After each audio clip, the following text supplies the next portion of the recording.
From Software has some crazy enemies in their games, but they've also got a lot of relatively normal ones that they throw in there. A lot of recurring ones you know will be in each and every game they make, and crazy new designs you never could have imagined.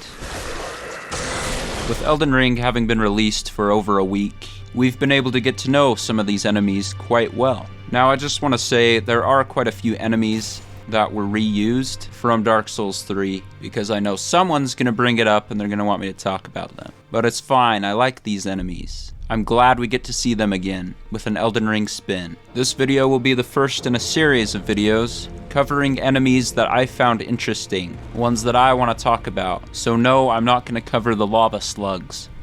You spoiled the lava slugs! Come on, are you serious? Of course there's lava slugs in this game. How is that a spoiler? There's even an official Bandai Namco Lava Slugs trailer. Spoilers, get the frick out of here. Why are you watching this video? Okay, now that we got that out of the way, for the first enemy, we have lava slug. Alright, let's talk about these guys for a second. These guys. Marionette soldiers, marionette aviation gargoyles. I don't know what these other ones are called. What in tarnation?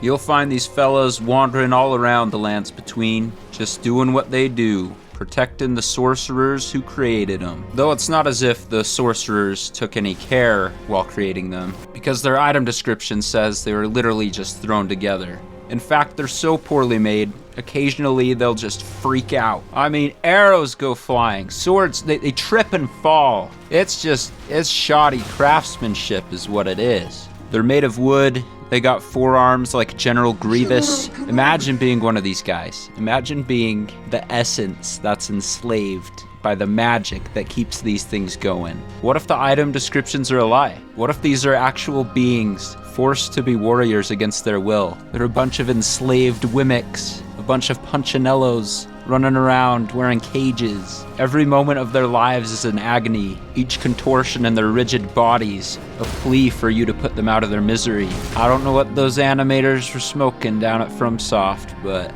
man, what a weird enemy. Next, I want to talk about the prawns. There was a time in Dark Souls 3 that when I saw a giant crab scuttling through the swamp, my body would tense and my fear levels would skyrocket. However, it seems crabs in Elden Ring are taking a back seat when it comes to their fear factor as most terrifying crustacean. They are simply outclassed when it comes to these horrifying monsters. The prawns. Oh, not much gets past these fellas, especially your player character. They're smart. First time I was jump scared by one of these, I was beaten to a pulp. And when I started to run away crying, bam, a ranged attack more deadly than 1,000 Zweihanders. These guys are obviously in the know when it comes to player messages. Despite all this, I actually really enjoy their presence in the game. They make the swamp area a lot more treacherous, but also they give a very necessary variety to the area. I think we can all agree that it would be pretty boring if we just got another swamp area full of crabs. Of course, like the crabs, we don't get much lore on these, at least none that I know of. This is unfortunate. Come on, Miyazaki, George R.R. I'm sure if you really tried, you could have worked the prawns into the whole demigod thing somehow. I mean, after all, they are more deadly and way less insecure than a certain demigod we all know.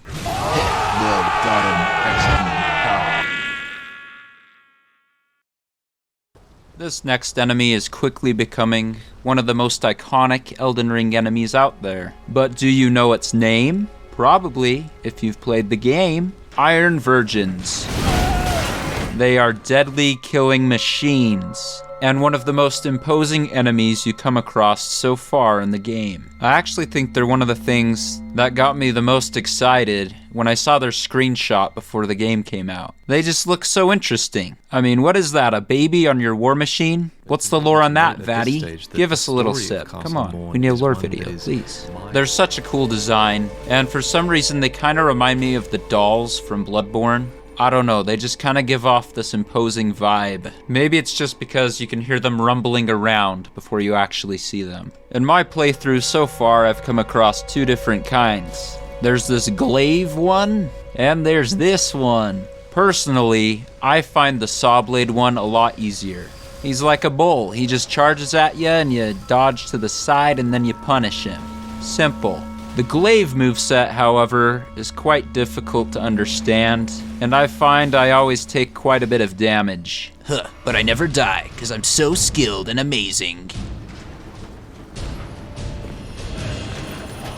Once in a while, you'll be fighting these machines, and all of a sudden, tentacles will come out of nowhere. Wait, what? The Iron Virgins are controlled by tentacle monsters? Well, isn't that obvious? Tell me, Miyazaki, did you come up with that idea? You couldn't leave well enough alone, huh?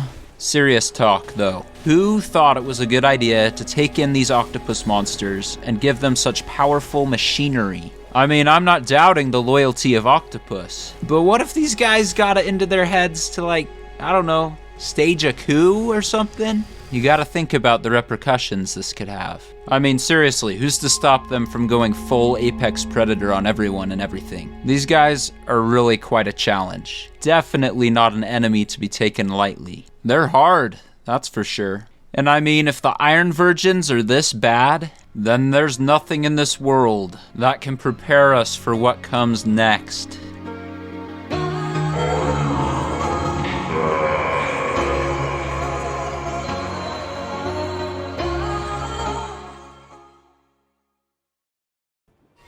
Next, I want to talk about the undead, specifically the skeletons of Elden Ring. Unlike some of the other reskinned enemies, I found Elden Ring skeletons quite interesting. It seems like skeletons in these games always have a respawning feature. You'll kill them, and then they'll reanimate. There's always a catch to killing them for good.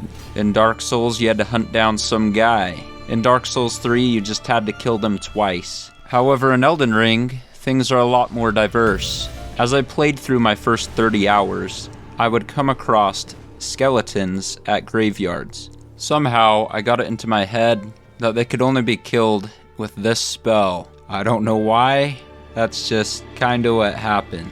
I'd kill them and they'd revive, and I'd say, well, I guess I need that spell. So I ended up just ignoring them. In fact, I actually did whole catacomb run-throughs without killing any skeletons. In truth, the answer is quite simple. You just need to attack them while they're reviving. If you don't, they'll revive forever. They can also be killed for good using holy damage. This method will always work.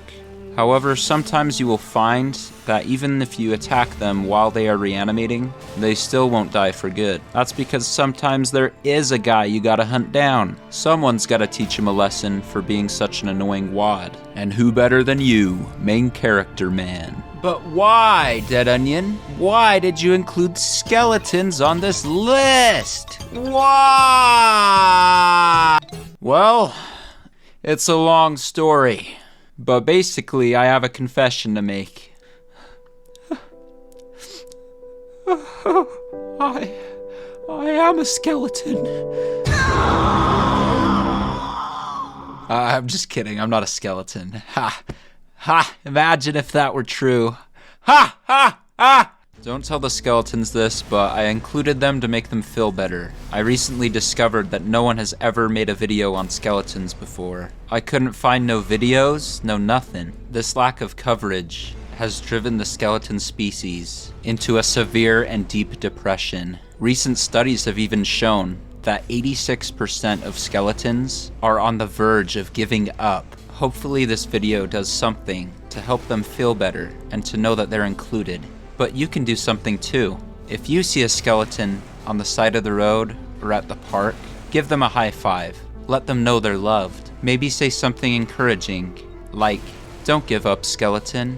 We stand beside you. Your life is worth living." You could potentially save a skeleton's life, guys. I mean, there's no better feeling than doing the right thing.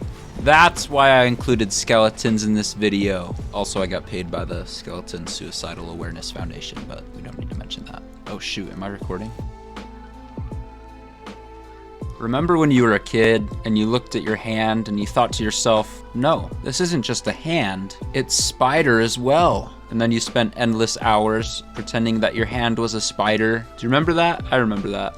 Well, it turns out some kid in the lands between had those exact same thoughts. The only problem is, he was completely mental. And if that wasn't bad enough, some idiot out there thought it would be a good idea to teach him sorcery, and after that, it was just too much too late.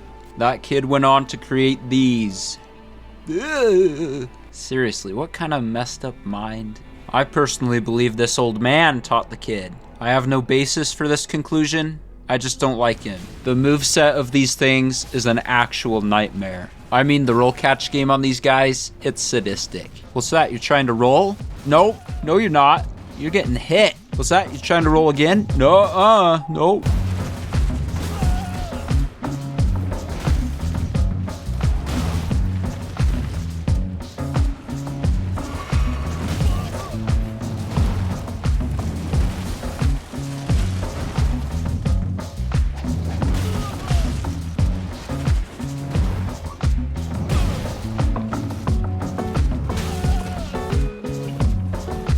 And it goes on like that forever.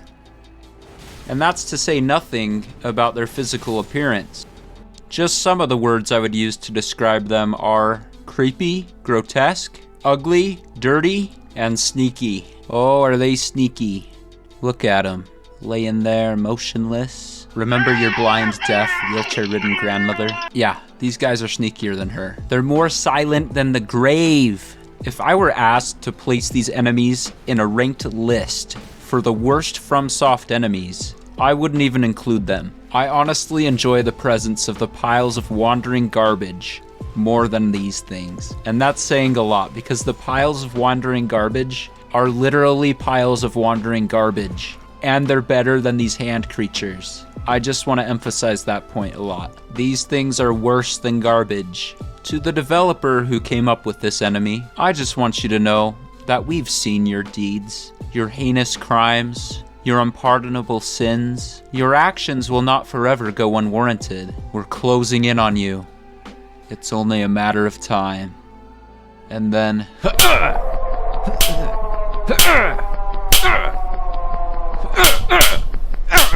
You had enough? I hope you step on Legos. Barefooted. I hope you stand up too quick and you get lightheaded and have to sit down.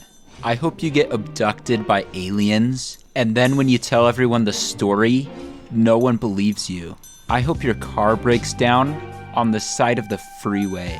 I've got a lot more. I have a whole list. Should I keep going?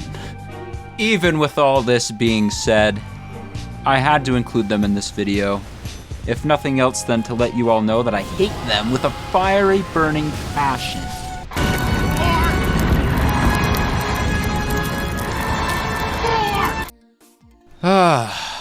Well, that seems like a good place to stop. If you like this video, like this video. If you enjoyed, enjoy the video. If you want to subscribe, please do. I support that decision that you will make to subscribe because it will support me mentally to make more videos. Thank you, and good night. So long.